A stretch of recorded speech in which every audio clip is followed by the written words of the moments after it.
नमस्कार। आप सभी का COE ट्रेनिंग प्रोग्राम में, इन हाउस ट्रेनिंग प्रोग्राम में हार्दिक अभिनंदन, स्वागत। और आज का जो टॉपिक है, इस टॉपिक से हम सभी अवगत हैं और ये बार बार हम सभी के सामने आता है।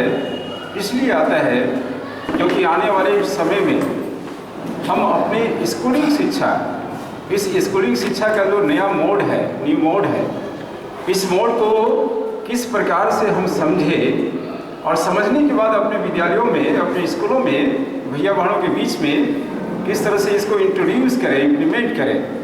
इस निमित्त ये विषय बार बार हम सबों के सामने आता है। और शिक्षा में बदलाव, कहा जाता है कि परिवर्तन ही संसार है। और इस परिवर्तित परिवेश में हम अपने आप को किस तरह से एक्सपोज कर सके, हम अपने आप को किस तरह से अपडेट कर सके, अपग्रेड कर सके, इस निमित्त जो है नई चीज़ों का समावेश जो है समय समय पर जो है वो आवश्यक होता है। हम सभी को पता है कि अपने देश के आदरणीय प्रधानमंत्री जी के अथक प्रयास से 2020 में शिक्षा के क्षेत्र में एक नया परिवर्तन जो है हम सबों के सामने आया और एक नई पॉलिसी, और इस पॉलिसी को राष्ट्रीय शिक्षा नीति 2020 के नाम से दिया गया, नेशनल एजुकेशन पॉलिसी 2020 और न्यू एजुकेशन पॉलिसी 2020। इसकी बेसिक कंसेप्ट की जानकारी है हम सबों को। फिर भी आने वाले समय में जो एकेडमिक सेशन होगा हमारा 2023-24, इसके कुछ पार्ट जो है इंट्रोड्यूस होने जा रहे हैं और क्रमशः 24-25, 25-26 ये टारगेट है 2030 तक ये नेशनल एजुकेशन पॉलिसी 2020 पूरी तरह से पूरे देश में ये लागू हो जाएगी। लेकिन लागू करने से पहले जो इसके फीचर्स हैं, इसकी जानकारी हम सबों के पास भी रहनी चाहिए।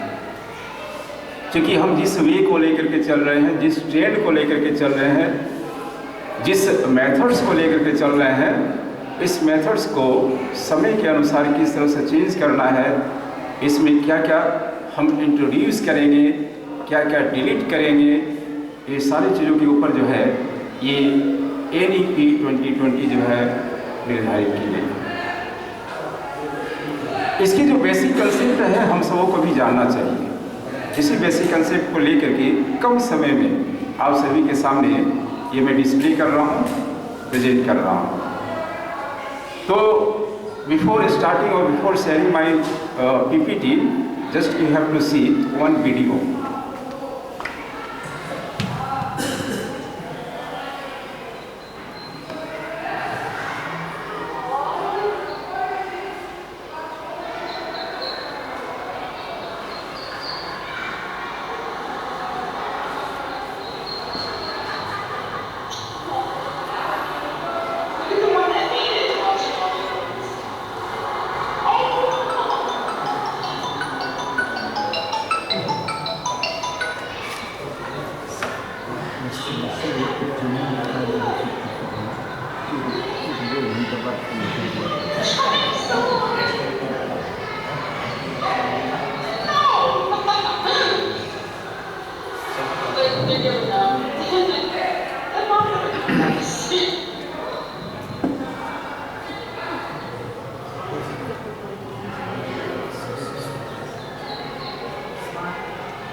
चलिए क्लिपिंग के साथ जो है इसको कंक्लूड करेंगे। इस वीडियो में आपने देखा, थोड़ा सा आपका रिस्पॉन्डिंग लेना चाहेंगे। इस वीडियो से आप क्या सीखे? Learning by doing. चलिए और बताइए। सतत प्रयास और कुछ निरंतर प्रयास। सतत प्रयास हो गया, हार नहीं होती है, कोशिश करने वाले की हार नहीं होती है। ठीक है, बहुत सारे आपकी प्रतिक्रिया आई। एक जैसे है ये जो बत्तख और उसके जो बच्चे थे, तो जो बत्तख माँ जो थी वह एक शिक्षक की भूमिका में थी और जितने उनके बच्चे थे वो उनके भैया बहन थे। शिक्षक का काम होता है मॉनिटरिंग करना। वो माँ जो है वो चोंच पकड़ करके या हाथ पकड़ करके उसको ऊपर नहीं खींची, वो मॉनिटरिंग करते रही कि जब तक जो है अंतिम बच्चा जो है वो ऊपर नहीं चढ़ जाएगा तब तक मैं वहाँ से मूव नहीं करूँगी। यही होता है। ये NEP 2020 जो है इसका मेन उद्देश्य है कि उस क्लासरूम के अंतिम बच्चा जो लास्ट बेंच पर बैठा हुआ वो बालक है, उसका एफर्ट्स, उसका जो प्रयास है हम सबको निकालने की जरूरत है। जनरली होता क्या है कि हम कुछ ही बच्चों के साथ जो है काम करते हैं और क्लासरूम के अंदर जो है जो बिलो एवरेज वाले बच्चे रहते हैं हमेशा वो पीछे ही रहते हैं और रेगुलर 1 क्लास से लेकर के 10 तक आ जाते हैं, लेकिन उनका बेसिक कंसेप्ट जो है क्लियर नहीं हो पाता है और इसी तरह से उसका जीवन चलता है। एक वर्ड यहाँ पर यूज किया गया है, इंक्लूसिव लर्निंग। सबको साथ लेकर के चलना और सबके साथ जो है वो लर्निंग जो है बाय डूइंग है या लर्निंग आउटकम्स जो है वो सारा चीज़ आना चाहिए। इस वीडियो का यही उद्देश्य था। चलिए बहुत बहुत धन्यवाद आप सभी का। ये जो NEP 2020 जो तैयार हुआ ये लगभग 6 वर्षों का जो है पूरे देश से कलेक्शन किया गया। देखिए अभी तक पहला जो NEP आया था 1968 में, फिर उसके बाद जो है 1986 में। ये 34 वर्षों के बाद ये 2020 में जो है ये राष्ट्रीय शिक्षा नीति जो है हम सबों के सामने है। तो इसके पहले की जो भी राष्ट्रीय शिक्षा नीति रही है तो उसका जो बेसिक कंसेप्ट रहा है वह कुछ लोग जो हैं जो विद्वत जन थे या कुछ इस तरह के शिक्षाविद थे उनके बीच में जो है विचार विमर्श करते हुए जो है शिक्षा नीति को इंट्रोड्यूस किया गया। लेकिन इस बार की जो शिक्षा नीति है इसमें गांव से, कस्बे से वो व्यक्ति जो किसान है, जो मजदूर है, जो डेली अपना अर्निंग करता है, फैक्ट्री में काम करता है, जो बच्चे हैं, उन सभी से फीडबैक लेते हुए एक कंक्लूजन्स जो है, एक कॉन्क्रीट सॉल्यूशंस जो है उसको निकाला गया है। इसका आउटपुट है। तो इस कारण से पहले क्या था कि पहले मुख्यालय में दिल्ली में वो तैयार होती थी और फिर वो नीचे स्तर पर जो है वो शिक्षा नीति को लाया जाता था। तो वो शिक्षा नीति जब दिल्ली से नीचे स्तर पर आती थी तो नीचे स्तर यानी कि ग्रास रूट लेवल पर जो है आते आते बहुत सारी चीज़ जो है वो डिसअपियर्ड हो जाते थे, वेनिश कर जाते थे। बहुत सारा चीज़ जो है धरातल पर उतर नहीं पाता था। लेकिन धरातल से ऊपर गया, उसका एक पूरा जो है स्ट्रक्चर और शेप तैयार हुआ और ऊपर से फिर जो है धरातल पर आ रहा है तो लोगों की समझ में धीरे धीरे वो सारी चीज़ें आएंगी कि हमने जो सजेशंस दिया, हमने जो सुझाव रखा सरकार के सामने या सरकार के प्रतिनिधि के सामने, वो सुझाव जो है इस NEP में वो झलकना शुरू होगा। ये पूरी तरह से लागू होने में थोड़ा समय लगेगा, इस कारण से क्योंकि इसके जो है NCF तैयार होते हैं, करिकुलम तैयार होते हैं, सिलेबस फ्रेमवर्क होते हैं कि किस स्टैंडर्ड को क्या चाहिए। इसके हिसाब से जब तक जो है वो करिकुलम तैयार होगा, करिकुलम तैयार होने के बाद उसके सिलेबस फ्रेमवर्क होंगे, तब जाकर के जो है स्कूलों में जो है वो हमारे पाठ्यक्रम के साथ जो है वो जुड़ेगा। तो अभी इसमें समय है, लेकिन इसके जितने भी हैं जो स्ट्रक्चर है, पेडागोजिकल स्ट्रक्चर सब हैं, शेप हैं, ये सारी चीज़ जो है लगभग तैयार हो गए हैं। अब स्टेप वाइज कि फाउंडेशन स्टेज से प्रिपरेटरी स्टेज से ये सब स्टेज हैं इसमें डिफाइंड, 1 बाय 1 में इसको एक्सप्लेन करूँगा, आपके सामने रखूँगा मैं। तो स्टार्टिंग होगा वो 0 से स्टार्ट होगा, एकाएक ऊपर से स्टार्ट होने वाला नहीं है। ऊपर से स्टार्ट होंगे तो कुछ पार्ट होंगे, आंशिक रूप से उस सिलेबस को टच करेगा, उस करिकुलम को टच करेगा, लेकिन पूरी तरह से सिलेबस या उसकी जो पेडागोजिकल स्ट्रक्चर है वो इकाई का नहीं बदलता है। लेकिन आने वाले समय में हम अपने आप को तैयार रखें और इस पोजीशन में रखें कि उस नए शिक्षा नीति को हम एडॉप्ट कर सकें और एडॉप्ट करने से पहले उसको हम सीख सकें। इसके जो की पॉइंट्स हैं मैंने यहाँ पर डिस्प्ले किया है। ये जो पहला है, respect for diversity and local contents.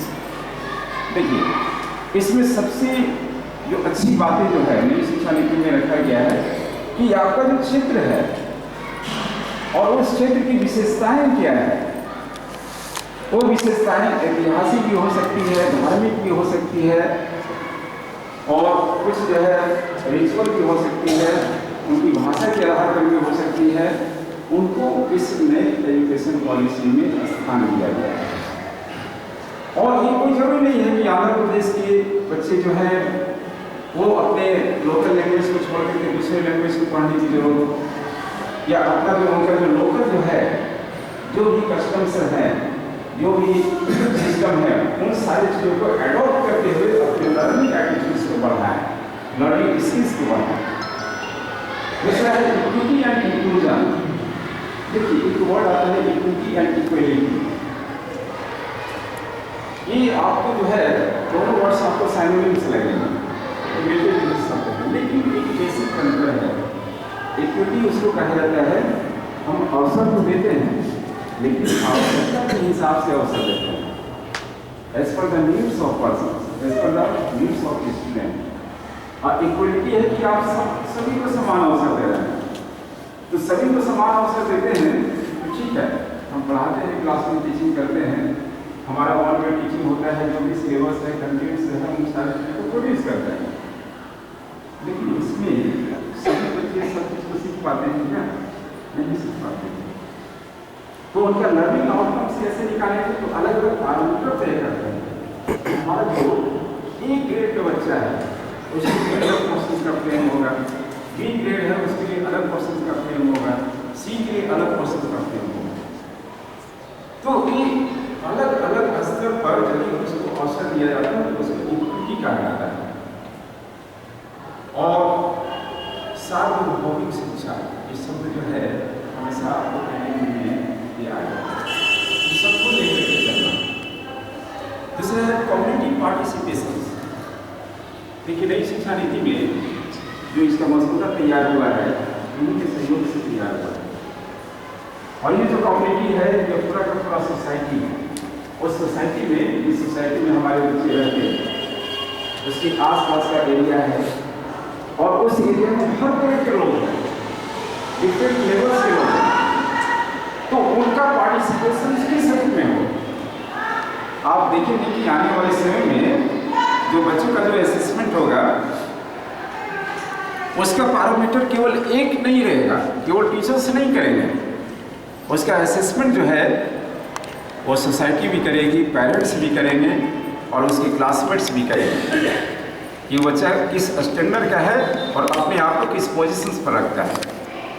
तो ये कम्युनिटी सोसाइटी तय करती है। स्कूलों का भी असेसमेंट सोसाइटी करती है कि हमारे मुंगेर शहर में सरस्वती विद्या मंदिर पुरानीगंज मुंगेर किस स्तर का है, 1 to 5 में किस पोजीशंस पर है, ये असेसमेंट आएगा।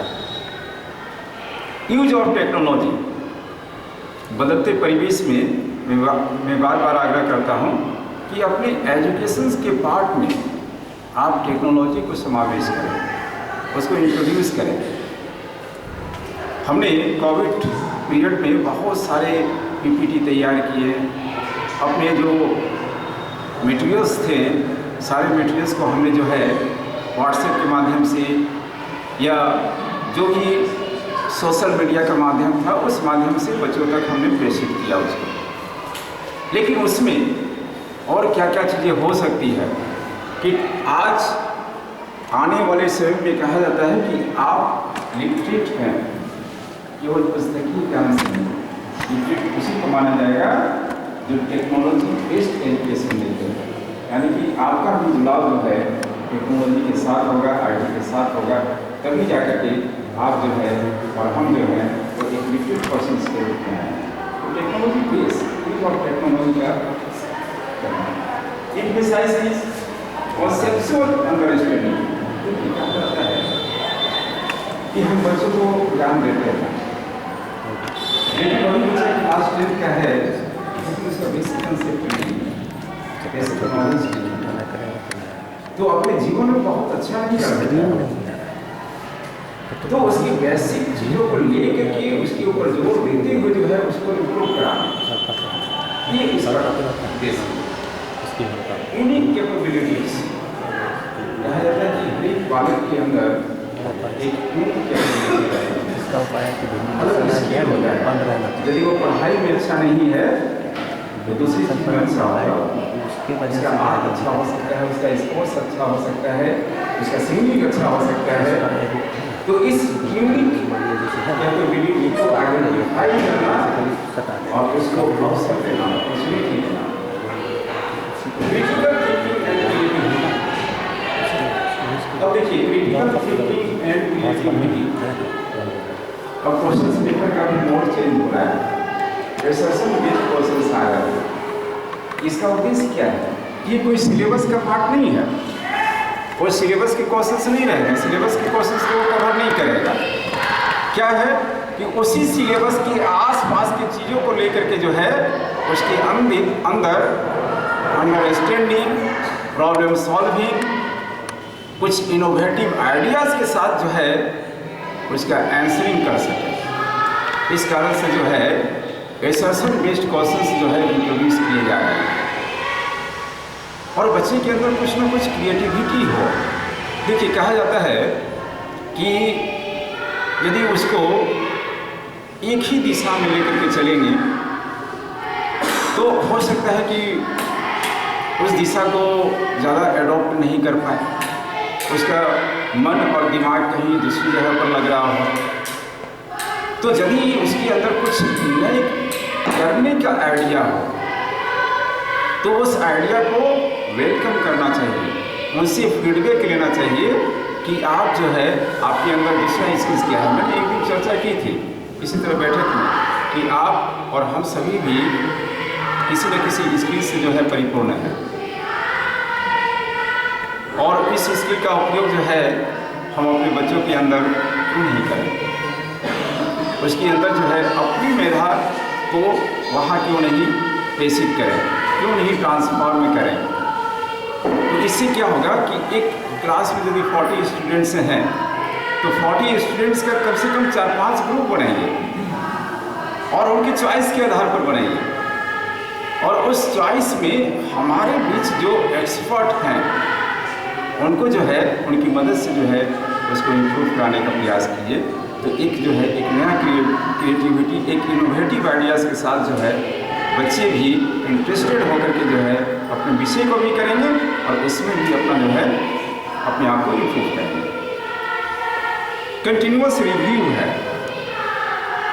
देखिए किसी भी काम को हम करते हैं, हमने एक प्लान बनाया और प्लान जब बनाते हैं वो धरातल पर 100% जो है इम्प्लीमेंट नहीं होता है, ये तो सत्य है। उसमें जिस समय आप प्लान बना रहे हैं तो आप जो है ज्योग्राफिकल स्ट्रक्चर को ध्यान में रखते हुए बनाते हैं, लेकिन ऑन द स्पॉट जब जाते हैं आप जब ऑन द स्पॉट मूव करेंगे तो आपका प्लान जो है स्पॉट के हिसाब से थोड़ा सा डाइवर्ट करेगा, डेविएट करेगा। तो होता क्या है वो 90% पर आएगा, 80% पर आएगा, 60% पर आएगा। तो यदि 50% भी आपका प्लान इम्प्लीमेंट हो गया तो आपकी सफलता है। तो प्लान जब भी बनाते हैं तो केवल अकेले नहीं बनाइए, उसमें अपने 2-3 सहपाठियों को रखिए। और सबसे बेस्ट होता है देखिए स्कूल के डेवलपमेंट में हमारा जो अनुभव रहा है उसमें सीनियर क्लास के बच्चों को भी इंट्रोड्यूस कीजिए। आपको जान करके आश्चर्य होगी कि सीनियर क्लास के कुछ ऐसे बच्चे हैं इतना बेहतरीन सुझाव देंगे कि आपको लगेगा कि विद्यालय विकास में ये आने वाले समय में कितना उनका अच्छा रोल हो सकता है। तो प्लान बनाते वक्त जो है एक ग्रुप बना करके और इसमें डिफरेंट लेवल्स के लोगों को इसमें शामिल करते हुए उसको इम्प्लीमेंट के लिए जो है आगे मूव करें। एक ये चीज़ है। दूसरा है कि प्लान हमने बनाया, इम्प्लीमेंट कराया और इम्प्लीमेंट कराने के बाद उसका फीडबैक लेना। फीडबैक लेने के लिए जो है उसका रिव्यू ज़रूरी होता है। इसलिए कहा जाता है कि हम लोग किसी भी कार्य की समीक्षा करते हैं। समीक्षा क्यों करते हैं? इसलिए करते हैं कि जो कमियां रह गई आगे से वो न रहे और बेहतर बने। इसलिए किसी भी प्लान का जब आप इंट्रोड्यूस करेंगे, इम्प्लीमेंट करेंगे, उसका बार बार जो है रिव्यू आवश्यक है। उसकी कमियों को दूर करते हुए उसको बेहतर बनाने का प्रयास करेंगे। नेक्स्ट। अब देखिए ये पूरा स्ट्रक्चर है आपके सामने। इसको कहा जाता है पेडागोजिकल स्ट्रक्चर। ये जो नेशनल एजुकेशन पॉलिसी 2020 का ये पेडागोजिकल स्ट्रक्चर है। प्रेजेंटली ये 10+2 जो है चल रहा है, लेकिन अब आने वाले समय में वो 5+3+3+4 होगा। अब देखिए ये 5 क्या है, 3 क्या है और 3 क्या है और 4 क्या है, आप सभी अवगत हैं। लेकिन फिर भी ये जो 5 है तो 5 में सबसे पहला आता है आपका वो आपका फाउंडेशन स्टेज है। ये जो फाउंडेशन स्टेज है इसके 2 पार्ट हैं। गवर्नमेंट के हिसाब से एक शब्द दिया गया है आंगनबाड़ी।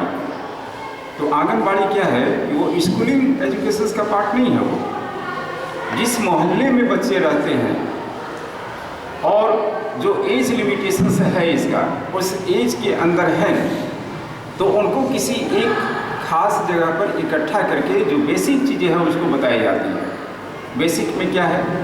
बेसिक में होता है एक दिनचर्या है, सुबह किस समय उठना है, उठ करके क्या क्या करना है। फिर उसके बाद जो है भाषा का ज्ञान दिया जाता है, कैसे बोलेंगे, किन शब्दों का इस्तेमाल करेंगे। फिर उसके बाद जो है न्यूमेरिकल कुछ ऐसे सब अंक ज्ञान जो दिए जाते हैं। तो ये छोटे छोटे चीज़ जो है आंगनबाड़ी के तहत जो है हम प्रोवाइड करते हैं। लेकिन स्कूल में हम लोग जो है उसको नर्सरी और KG1 और KG2 का नाम दिया गया है। इसको वास्तव में स्कूलिंग जो है क्लास 1 से स्टार्ट होता है।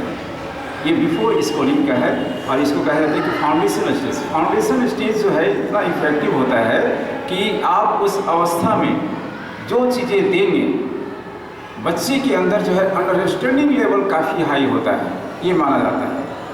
और ये अंडरस्टैंडिंग लेवल जो है लर्निंग बाय डूइंग से ज़्यादा आता है, पढ़ाने से ज़्यादा जो है करके सिखाना।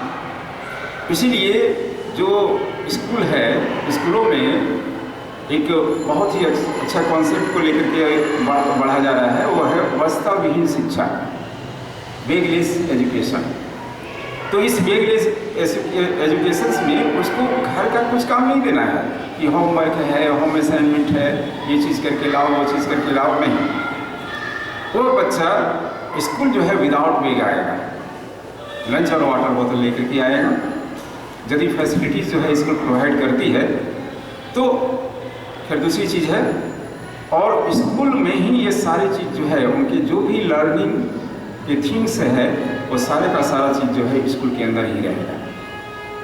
इसलिए बैगलेस एजुकेशन का सिस्टम जो है आपका ये फाउंडेशन स्टेज का जो है पहला पार्ट, यानी कि जो 3 है, इसको भी 3+2 में डिवाइड किया गया है। और बाद का जो है 2 वो क्लास 1 और 2 है। और ये क्लास 1 और 2 जो होते हैं, और इसको कहा जाता है कि ये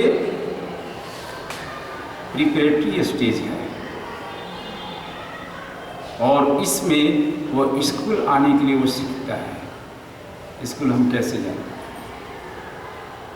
तो स्कूल आने के लिए जो है ये एक फाउंडेशन स्टेज, यानी कि एक माहौल, एक इन्वायरमेंट यदि हम क्रिएट कर देते हैं तो स्वतः बालक जो है स्कूल आने के लिए जो है उत्सुक रहेगा, उसके अंदर एक क्यूरियोसिटी आएगी।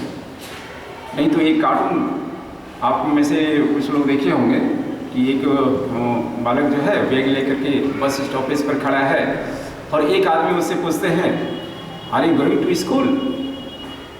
वो बालक कहता है no I sent to school. तो ये उसका जवाब है, मैं स्कूल नहीं जा रहा हूँ, स्कूल भेजा जा रहा हूँ। तो ये सेंट की जगह पर वो कैसे बने, ये एक माहौल जो है क्रिएट किया जाता है ताकि बच्चे जो है घर से ज़्यादा आनंद स्कूल में उठा सकें।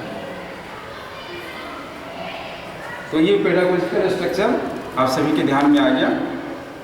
अब थोड़ा सा अपने मोबाइल फ़ोन को निकालिए। मैं व्हाट्सएप ग्रुप पर कुछ भेज रहा हूँ।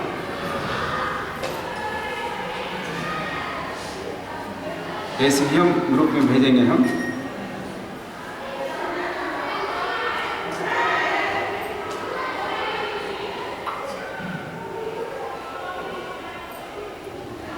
मोबाइल फ़ोन निकाल लिए, आप अपना सेल्फी लीजिए, अपना फ़ोटो लीजिए। सबसे पहले अपना सेल्फी लेकर के नीचे नाम लिखिए, अपना नाम लिखिए।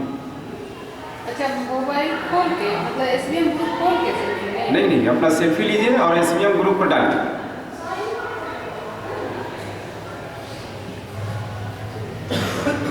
अपना सेल्फी लीजिए, एसवीएम ग्रुप पर डालिए। चलिए, सबसे पहले है श्रुति दीदी का है नंबर 1। क्लैपिंग कीजिए श्रुति दीदी के लिए। फर्स्ट की है नरेश जी, अपने वाइस प्रिंसिपल सर। चलिए, बहुत सारे लोग भेज रहे हैं, वेरी गुड। नेम के साथ भेजिए, ज़्यादा अच्छा रहेगा।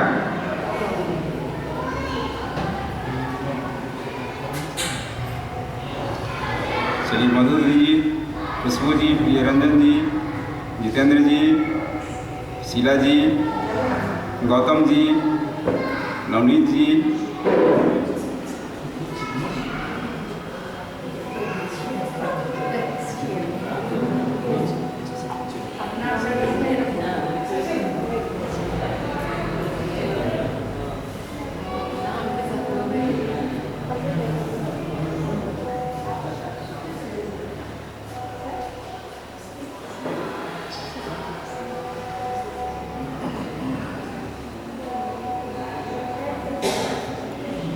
चलिए, हम लोग एक दूसरे के लिए ताली बजाएं।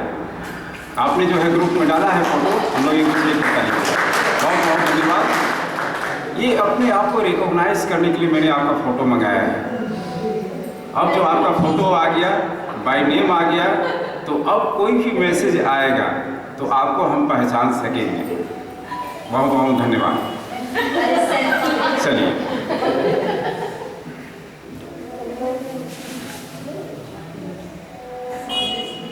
देखिए, एक क्वेश्चन गया होगा, आप देखिए, अपने ग्रुप को ओपन कीजिए।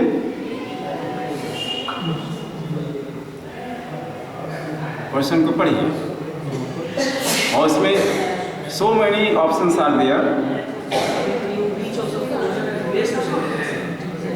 कोई एक बेस्ट है तो उसको आप डालिए, टाइप करके तुरंत भेजिए। ग्रुप में गया है दीदी, ग्रुप में गया है। देखिए, ये क्वेश्चन है, आपके मतानुसार बुद्धिमान बच्चे वे हैं जो, आपके अनुसार जो है बेस्ट ऑप्शन जो होगा आप उसको डालिए, जो आपका बेस्ट ऑप्शन है।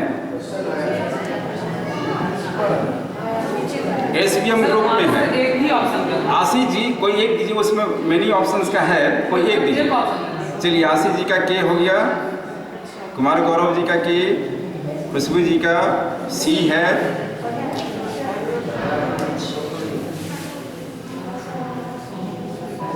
और रजनी जी का भी सी है, अपने प्रधानाचार्य जी का एच है, प्रिय रंजन जी का जी है,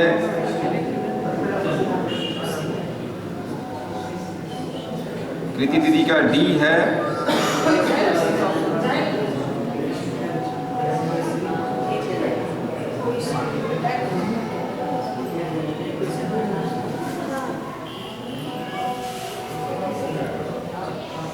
सी के उज्ज्वल छवि जी का, नवनीत जी, गौतम जी, जितेंद्र जी। अब देखिए एक वोडाफोन करके है, इसमें नेम वगैरह जरूर डालिएगा। झा जी का, नंबर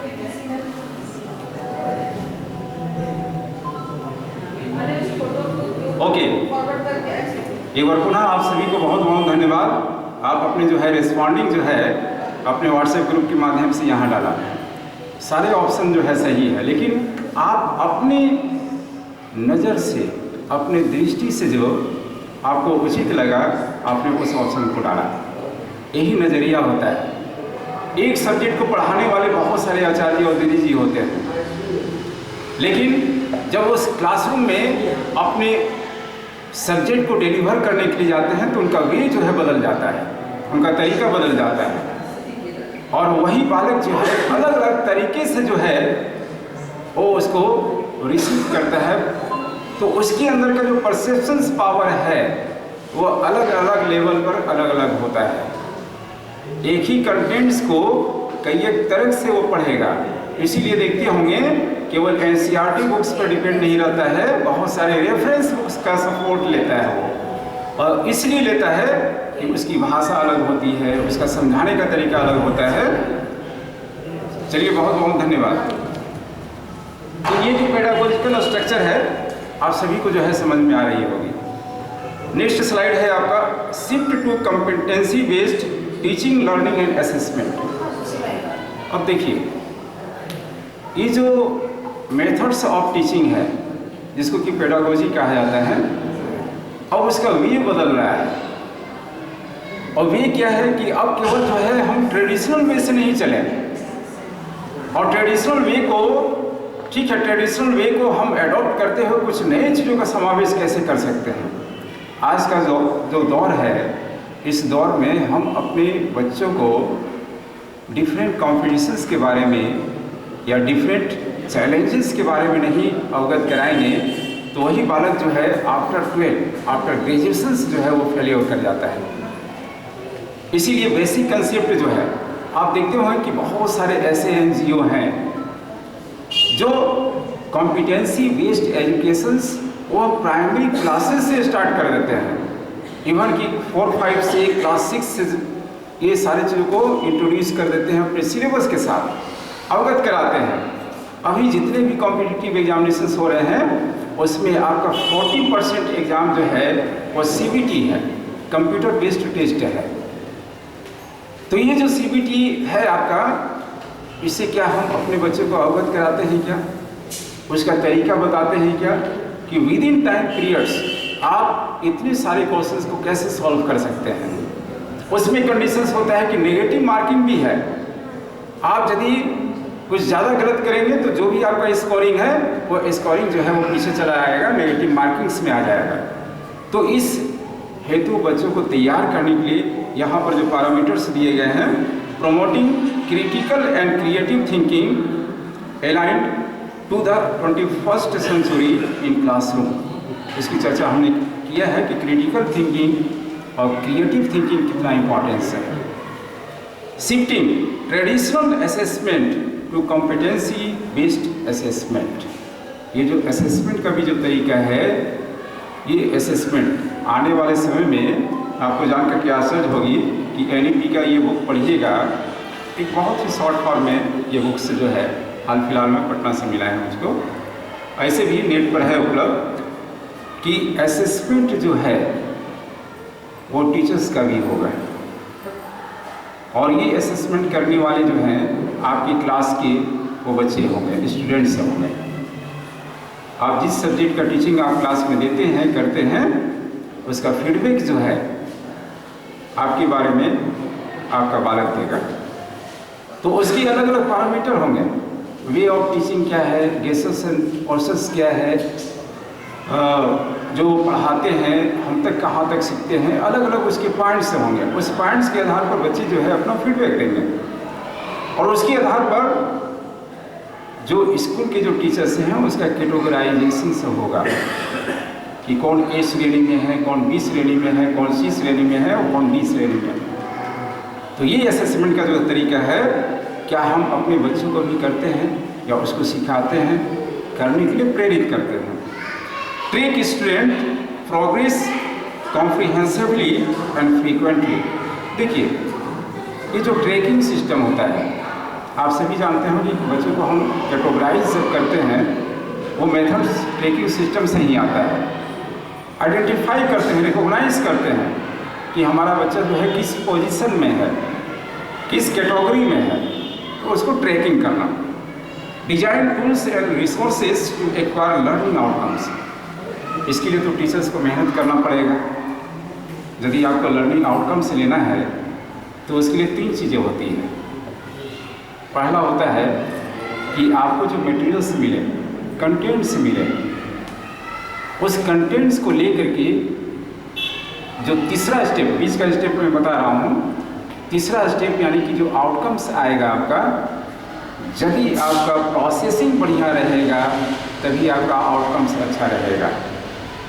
यानी कि आपने जो रॉ मटेरियल्स लिया है, रॉ मटेरियल्स कौन है? हमारे भैया बहन हैं। उस रॉ मटेरियल्स को लेकर के हम प्रोसेसिंग करते हैं। प्रोसेसिंग क्या है? मैं 1-2 उदाहरण देता हूँ कि आपको ये खाना बनाना है, खाना बनाने के लिए जो है सारा मटेरियल्स आपको प्रोवाइड कर दिया गया, बहुत अच्छा, अच्छी क्वालिटी का चावल है, अच्छी क्वालिटी का दाल है, सब्जियाँ सब है, सारे मटेरियल्स आपको प्रोवाइड कर दिए गए। लेकिन खाना बनाने का तरीका जो है, यदि आपके पास नहीं है तो उसका आउटकम्स कैसा होगा? उसमें स्वाद आएगा? स्वाद नहीं आएगा। लेकिन तरीका आपको मालूम है, रॉ मटेरियल्स थोड़ा कमज़ोर भी है, चावल थोड़ा सा मीडियम है, लो है, दाल है, सब्जी लो है, लेकिन टेक्निक आपको पता है तो उसका स्वाद जो है ज़्यादा होगा।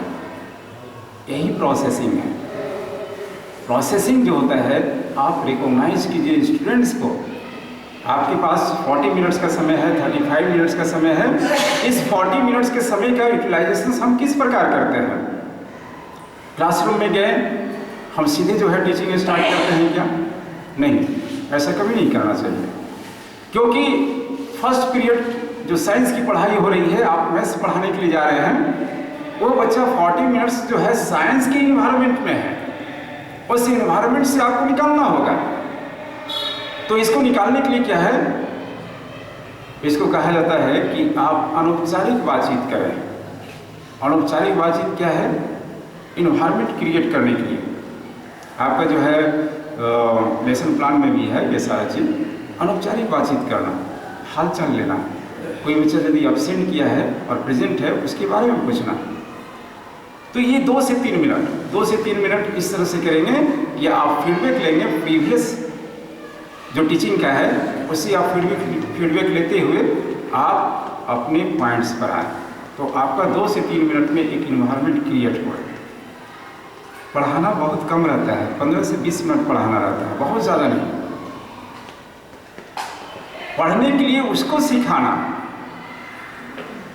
एक महाराष्ट्र के पुणे में एक स्कूल है, काफ़ी नेम एंड फेम स्कूल है वो।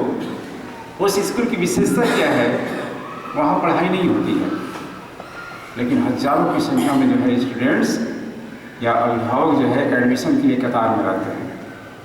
तो क्या है वहाँ की विशेषता? क्या है कि इस लेसन को बच्चे को दे दिया जाता है, पढ़ करके आओ, और उसकी जितने भी प्रॉब्लम्स है, जो समझे नहीं समझे, उन सारी चीज़ों को क्लासरूम के अंदर जो है डिस्कशन होता है, और वो डिस्कशन मेथड से उनके फीडबैक के आधार पर, उनके जो रीडेबल पार्ट है उनके आधार पर जो है वो लेसन आगे मूव करता है।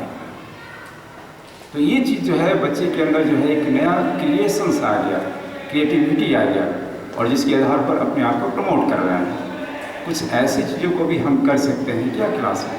कुछ नए चीज़ों को, नए आइडियाज़ को लेकर के हम क्लास में प्रवेश करें।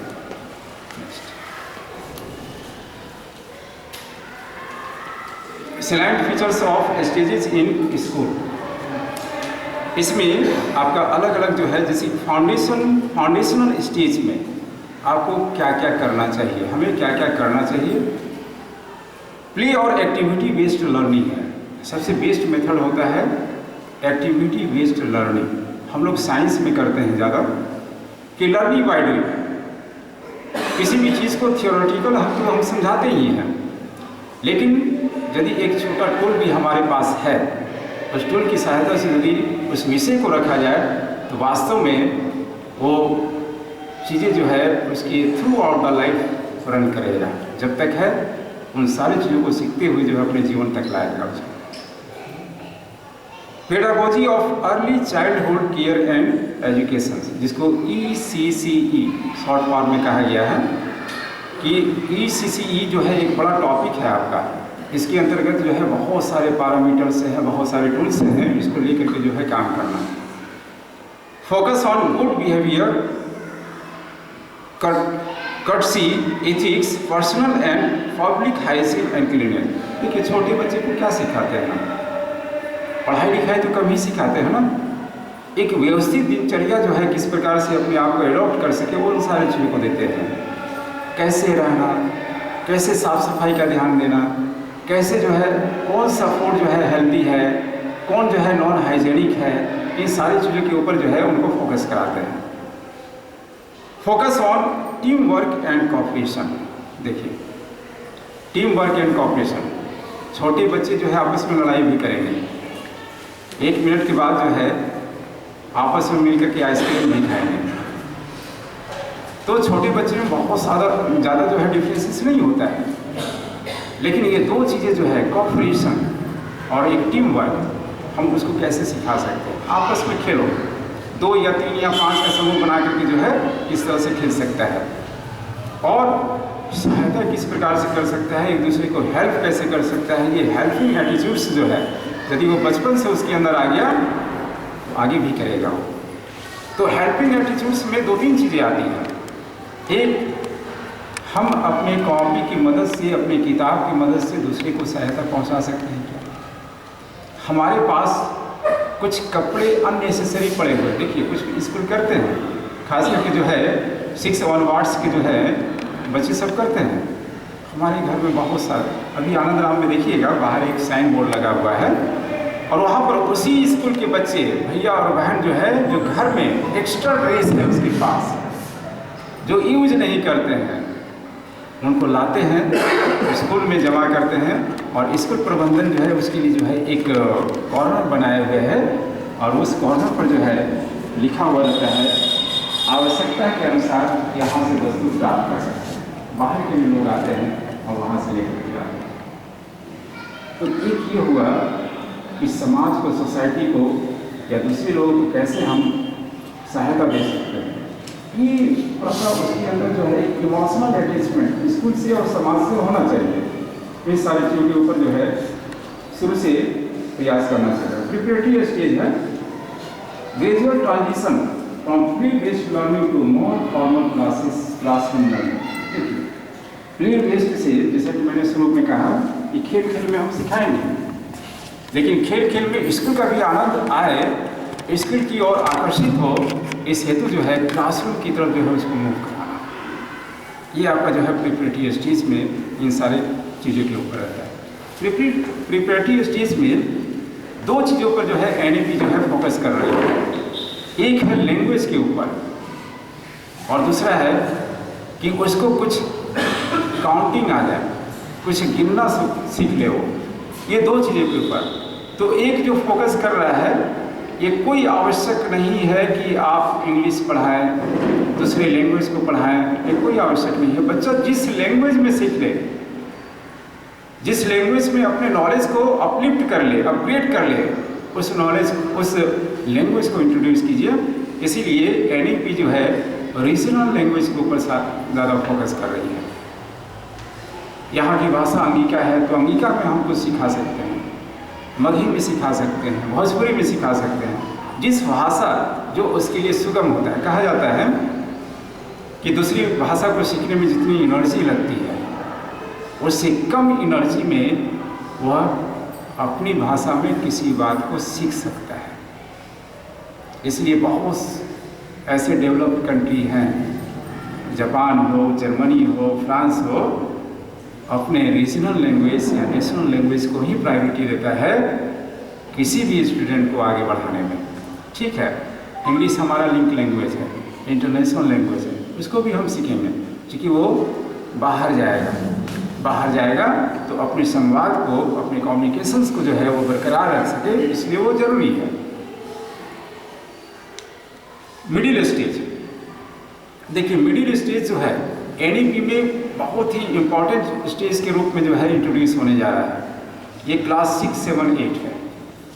इस 6, 7, 8 से ही बच्चे के अंदर जो स्किल है, उसका जो इनर क्वालिटी है, उसके आधार पर जो है कुछ ना कुछ वोकेशनल कोर्सेज को इंट्रोड्यूस करने जा रही है। और हम सभी जो है, आनंद जी थे, अपने प्रधानाचार्य जी, दीदी थी, हम लोगों ने 4-5 लोगों ने मिल बैठ करके तय किया है। ये आप सभी को जानकारी में दे रहा हूँ कि 23-24 से जैसे क्लास 9th और 10th में आईटी के रूप में हम लोगों ने 402 को इंट्रोड्यूस किया है, उसी तरह से वोकेशनल कोर्स के रूप में हम लोग 6 ऑनवर्ड्स आईटी को इंट्रोड्यूस करने जा रहे हैं। अब 6 से लेकर के 12 तक एक तरह का, एक पैटर्न का जो है वो वोकेशनल कोर्स है। देखिए आईटी आपका वोकेशनल कोर्स है, और आफ्टर क्लास 10 जो है उस सर्टिफिकेट का वो वेटेज रहेगा, जिस जो मार्क्स कम ग्रेड सर्टिफिकेट जो रहता है उसमें जो रिफ्लेक्ट होगा आईटी उसका 402 कोड, उसके आधार पर जो है कहीं भी 10th बेसिस पर टेली का कोई सर्विस मिल रहा हो, कंप्यूटर बेस्ड जो सर्विस मिल रहा हो, वो इंटाइटल है। इसीलिए जो है वोकेशनल कोर्स आईटी जो है इंट्रोड्यूस किया गया। दूसरा बेनिफिट है सब्जेक्ट के आधार पर। मान लीजिए कि क्लास 10th में जो मेन सब्जेक्ट है, उसके मेन सब्जेक्ट में यदि वो फेल्योर कर जाता है, लैंग्वेज को छोड़ करके, लैंग्वेज उसमें नहीं है, आपका साइंस, मैथ और सोशल साइंस है, ये 3 सब्जेक्ट में यदि वो फेल करता है तो ये आईटी उसको रिफ्रेश करेगा, और रिफ्रेश करके जो है उसको पोजीशंस निर्धारित करेगा, वो पास करेगा, प्रमोट करेगा। ये 2 बेनिफिट्स के आधार पर जो है नीचे से बच्चे हमारे सीखते हुए आगे बढ़ेंगे। देखिए इसमें बहुत सारी चीज़ है कि हम सोसाइटी का भी सहयोग ले सकते हैं। आर्ट एंड क्राफ्ट में हुआ, या जो हमारे कुछ ऐसे रहते हैं जो कारपेंटर्स हैं, इलेक्ट्रीशियन हैं, छोटे हमारे कंपाउंडर हैं, उनका भी सहयोग हम ले सकते हैं। देखिए छोटी छोटी चीज़ें हैं। आज से मैं 5-6 दिन पहले एक न्यूज़ में देख रहा था कि इलेक्ट्रिकल इंजीनियर है, उन्होंने डिग्री एमटेक का किया है, और घर का एक छोटा सा वायरिंग गड़बड़ हो गया तो नहीं बना पाया। भाई डिग्री किस काम की? आपने इलेक्ट्रिकल इंजीनियरिंग पास की है, एक छोटा वायरिंग नहीं कर पाते हैं। ये कोविड पीरियड में हम लोगों ने भी अनुभव किया। इंजेक्शन लगाना बहुत ही सिंपल वर्क है, केवल उसका जो है ट्रिक्स समझिए और ट्रिक्स को फॉलो कर लेते हैं तो घर में कभी भी ज़रूरत पड़े तो हम उसका यूज़ कर सकते हैं। छोटे छोटे मेडिसिन का किस समय यूज़ करना, उसको यदि हम बच्चों को ट्रेनिंग देते हैं उसका यूटिलाइजेशन, ये तो स्किल है ना। तो ये छोटे छोटे उपकरण के माध्यम से, ऑपरेटर्स के माध्यम से, या लोगों के सपोर्ट के माध्यम से हम उस वे को सिखा सकते हैं। अब अगले सेशन से मैं एक प्लान कर रहा हूँ कि इस एरिया में ऐसे कोई शिल्पकार, मूर्तिकार, या कोई कारपेंटर है, या कुछ ऐसे कलाकार हैं, उनको वंदना सभा पर बुलाएंगे, सम्मानित करेंगे, उनका परिचय कराएंगे, और कुछ एक छोटे ग्रुप के साथ कुछ वर्क करेंगे। जो भैया इसमें इंटरेस्टेड है, जो बहनें इंटरेस्टेड हैं, आप आइए। 1 घंटे का समय होगा और इस 1 घंटे में जो चीज़ सिखा सकते हैं आप सीखिए। तो ये छोटे छोटे स्किल्स जो हैं आपके वोकेशनल कोर्स के साथ इंट्रोड्यूस होने जा रहे हैं। हालांकि इसका कोई NCF वगैरह तैयार नहीं होगा, बच्चे की स्किल्स के आधार पर जो है उसको बढ़ाया जाएगा। CBSE ने 11-12 सब्जेक्ट्स जो है वोकेशनल कोर्स के रूप में इंट्रोड्यूस किया है, उसमें से एक सब्जेक्ट हम लोगों ने सिलेक्ट किया है क्लास 6 के लिए। क्लास 6, 7, 8 में जो है इंट्रोड्यूस होगा। द हाई स्कूल स्टेज, ये जो हाई स्कूल स्टेज है जिसको कि अंतिम 4 कहा गया है, ये अंतिम 4 के अंदर जो है बहुत सारे अभी भी कन्फ्यूजन्स हैं। कुछ स्कूल की जो है प्रधानाचार्य जी आचार्य जी मुझसे पूछते हैं कि क्लास 10 का बोर्ड समाप्त हो जाएगा क्या, या क्लास 10 की बोर्ड परीक्षा अभी होगी कि नहीं होगी। अभी देखिए फ्रेमवर्क तैयार हो रहा है, लेकिन जिस समय ये फ्रेमवर्क तैयार हो जाएगा वैसी स्थिति में क्लास 10th बोर्ड जो है वो बोर्ड ना करके ये इंटरनल असेसमेंट का वो पार्ट होगा। अच्छा, एक चीज़ और, इसमें एक इंटर्नशिप जो है क्लास ए मिडिल स्टेज में इंटर्नशिप, ये वर्ड आते हैं। आपके बच्चे जो है मेडिकल की पढ़ाई कर रहे हैं या मेडिकल कर लिए हैं, इंजीनियरिंग की पढ़ाई की हैं कर लिए हैं, जब बैचलर डिग्री जब प्राप्त करते हैं तो 1 साल का मेडिकल में इंटर्नशिप होता है। यानी कि आपने जो सीखा अब जाकर के उसका उपयोग कीजिए कि आपने क्या सीखा। उस सीनियर डॉक्टर्स के साथ रहिए, सीनियर इंजीनियर के साथ रहिए, और जो चीज़ें आपने सीखी है उसको जो है आप वहाँ करके दिखाइए। तो यही चीज़ है कि मिडिल स्टेज में जो भी ट्रेनिंग दी जाएगी उस ट्रेनिंग के उपरांत जो है वो बच्चे जो है उसका प्रयोग करेंगे, उसका उपयोग करेंगे। ये इंटर्नशिप वर्ड जो है यूज किया गया है। हाई स्कूल जैसे कि मैंने कहा कि 4 है, तो आपका क्लास 9th ऑनवर्ड्स है, क्लास 9, 10th, 11, 12। आने वाले समय में सिर्फ 12 बोर्ड की परीक्षा होगी, CBSE उसको कंडक्ट करेगी, और बाकी जितने भी एग्जामिनेशंस होंगे in the supervision of CBSE, ये इंटरनल असेसमेंट का पार्ट होगा। और ये पार्ट होगा सेमेस्टर वाइज भी हो सकता है या एनुअल भी हो सकता है, और CBSE का इंस्ट्रक्शन जब आएगा उसके आधार पर फिर हम लोग इसको इंट्रोड्यूस करेंगे, इम्प्लीमेंट करेंगे। लेकिन ये मान करके चलते हैं कि आने वाले समय में हम इसके लिए भी एक स्ट्रक्चर जो है अपने दिमाग में बना करके रखें, एक फ्रेमवर्क तैयार करके रखें कि देखिए ये NEP हम सभी के लिए भी जो है प्रिपरेटरी स्टेज है। हम लोगों ने बहुत सारी चीज़ों को सुना है, किया नहीं है, अभी केवल सुन ही रहे हैं। जब करने की बारी आएगी तब जाकर के जो है वर्क डिफाइन होगा, उसका डेस्टिनेशन तय होगा, और फिर उसके बाद किस प्रकार से करेंगे हम अपने आप को जो है वहाँ तक पहुँचाने का प्रयास करेंगे। नेक्स्ट देखिए, early childhood care and education से ये फाउंडेशन स्टेज ऑफ लर्निंग है, इसकी चर्चा हमने की है। नेक्स्ट स्लाइड कर दीजिए। Attainment of foundation literacy and numeracy by grade 3 in mission mode. देखिए शुरू में हमने कहा कि ये जो फाउंडेशन स्टेज है, इस फाउंडेशन स्टेज में जो है आपको जो है लिटरेसी और न्यूमरेसी, ये 2 वर्ड्स जो है NEP में हमेशा यूज हो रहा है कि बच्चों को हम किस लेवल तक सिखाएंगे और क्या क्या सिखाना है, ये डिफाइन है। फाउंडेशन स्टेज में क्या होना है, प्रिपरेटरी स्टेज में क्या होना है, और इसी स्टेज को लेकर के जो है एक है book promotion. National book promotion policy will be formulated and public and school libraries will be expanded.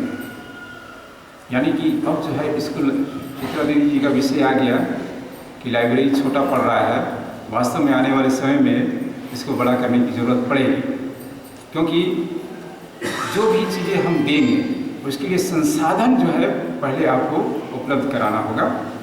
National mission को लेकर के ये काम करना है। फाउंडेशनल स्किल्स है, इसमें अर्ली लर्निंग है। अब देखिए 3 month play based school, 3 month play based school preparation module for all grade 1 student. Module का मतलब होता है कि उसका पूरा स्ट्रक्चर और शेप तैयार करना।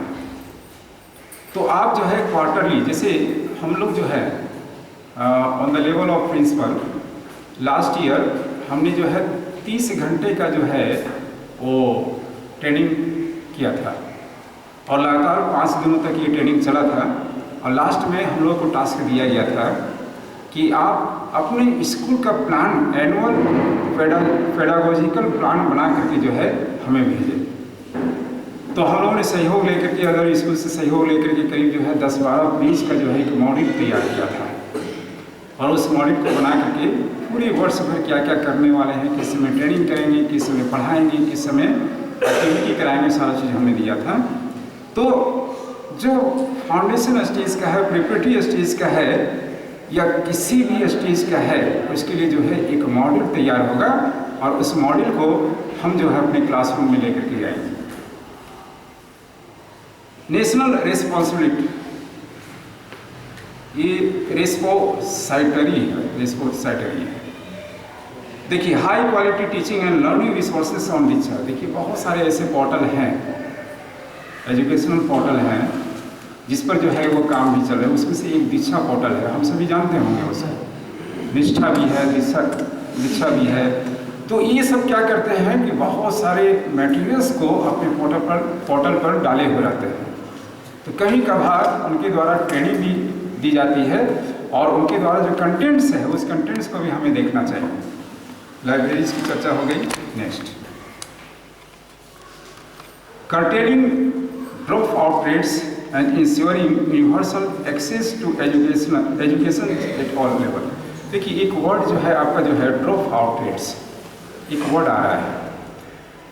हम लोग के स्कूलों में नहीं होता है, लेकिन आप सरकारी स्कूलों का देखेंगे रेशियो कि कुछ बच्चे जो है 5 करने के बाद छोड़ देते हैं, कुछ 8 करने के बाद छोड़ देते हैं, कुछ 9th करने के बाद छोड़ देते हैं। यानी कि पूरी डिग्री जो है उनको प्राप्त नहीं हो पाती है। न्यू एजुकेशन पॉलिसी में एक बहुत ही अच्छा ऑप्शंस जो है वैसे ड्रॉप आउट स्टूडेंट्स के लिए रखा गया है कि यदि आपने क्लास 5 उत्तीर्ण किया, पास किया, एक सर्टिफिकेट इशू होगा, प्रमाण पत्र होगा, और कभी भी आप 2 साल 4 साल के बाद जो है आप क्लास 5 में एडमिशन ले सकते हैं, क्लास 8 तक पढ़ाई कर सकते हैं। एक के बाद भी यदि आपने क्लास 5 छोड़ दिया, किसी भी समय आप 9th में या 10th में 10th की बोर्ड परीक्षा या 12th की परीक्षा दे करके आप कर सकते हैं। एमआईएस करके मिला सकते। न्यूज़ जो है वो कोई स्कूलिंग नहीं कराती है, बच्चों को लाकर किसी छत के नीचे नहीं पढ़ाती है, वो ओपन स्कूलिंग है। बच्चे जहाँ हैं वहीं से अपनी पढ़ाई करें और जिस समय एग्जामिनेशन का शेड्यूल आएगा वो जाकर के एग्जाम दे सकते हैं।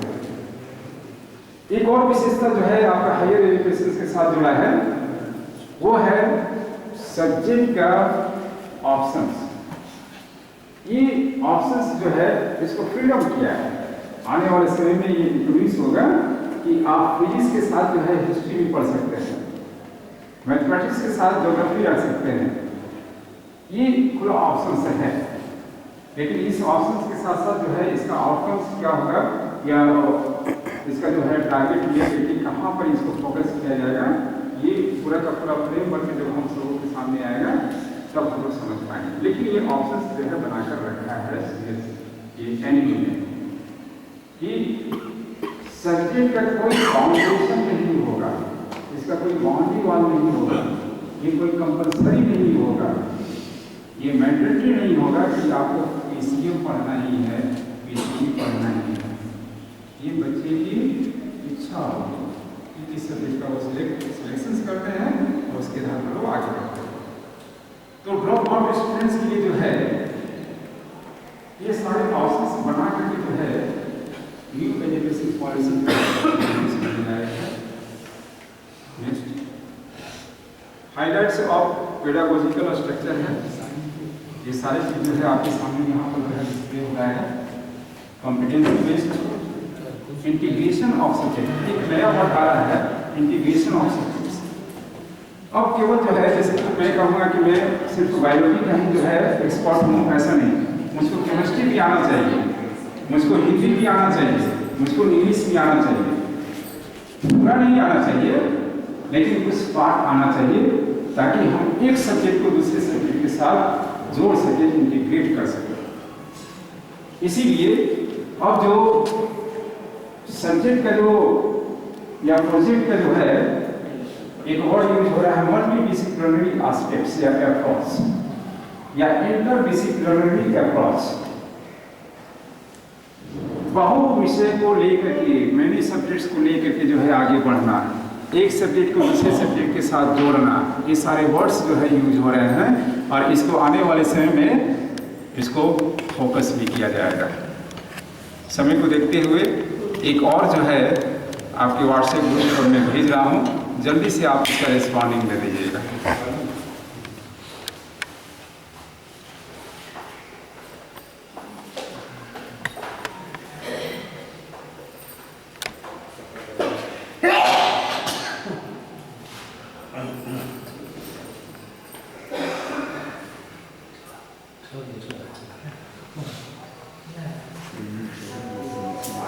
देखिए आपके व्हाट्सएप ग्रुप पर आ गया होगा। इसमें क्वेश्चन है, आपकी नज़र में आपके द्वारा दिया गया कार्य आपके विद्यार्थी करते हैं क्योंकि, जो आपको बेस्ट ऑप्शन लगे सब ऑप्शंस को पढ़िए आई तक।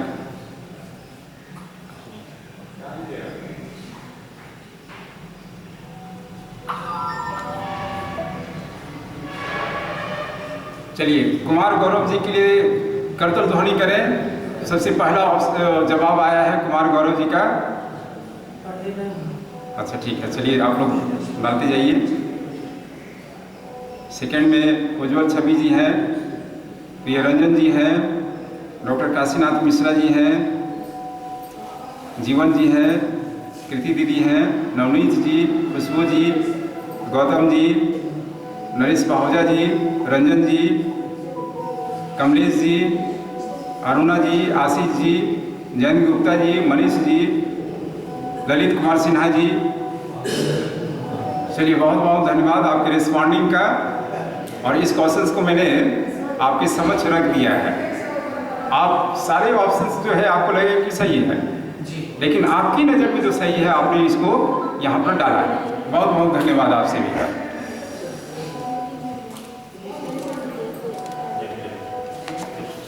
नेक्स्ट कर दीजिए। ये आपका encouraging 21st century skills in the classroom, ये सारी चीज़ें हैं आपका। Digital literacy, problem solving, communications, critical thinking, creativity, health and fitness, social responsibility, ethics, scientific temperament and collaboration. Next कर दीजिए। नेक्स्ट है आपका survey and hands on experience of a sampling of important vocational craft. इसकी चर्चा मैंने की है कि आप जो है कहाँ से सैम्पलिंग जो है करेंगे और किन किन लोगों से संपर्क करते हुए जो है आप या हम अपने बच्चों को जो है उस स्किल के साथ जोड़ेंगे। Next, increased emphasis throughout the school years starting with the foundational stage. इसकी चर्चा हो गई है। नेक्स्ट कर लीजिए।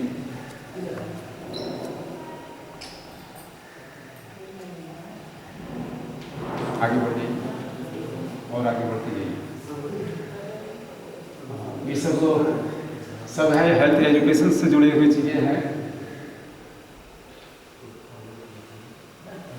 Transforming assessment for students development, aim of assessment. Assessment भी एक पार्ट है कि किस तरह से हम असेसमेंट बच्चों का करेंगे और उनका जो रिपोर्ट कार्ड तैयार होगा उसका भी प्रारूप जो है NEP के माध्यम से वो हम सबों के सामने आने वाला है।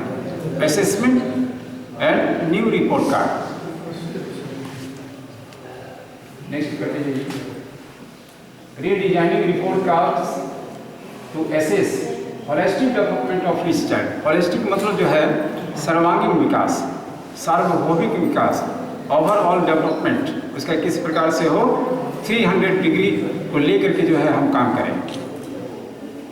टीचर्स एंड टीचर्स एजुकेशन, वो भी एक पार्ट है कि पहले हमें सीखना होगा और तब हम सीखेंगे, तभी जाकर के जो है हम अपने बच्चों को उसके साथ जोड़ सकते हैं। इक्विटेबल एंड इंक्लूजन एजुकेशन, इसकी चर्चा मैंने शुरू में की है। नेशनल एजुकेशन पॉलिसी को CBSE ने भी अडॉप्ट किया है और CBSE की तरफ से भी गाइडलाइंस हम सबों के सामने आए हैं। उसमें जैसा कि हम लोग जो है कैपेसिटी बिल्डिंग प्रोग्राम्स जो करते हैं या उसमें पार्टिसिपेट करते हैं, ऑनलाइन ट्रेनिंग हो, ऑफलाइन ट्रेनिंग हो, इन हाउस ट्रेनिंग हो, ये आपका एक कैपेसिटी बिल्डिंग प्रोग्राम के अंतर्गत है। आप अपने आप को इम्प्रूव कर रहे हैं, अपग्रेड कर रहे हैं।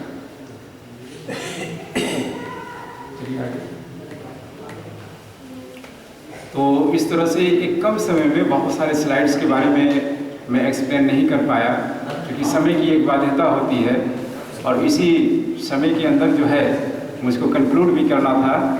बहुत बहुत धन्यवाद आप सभी का और एक्टिव पार्टिसिपेशन। Thank you.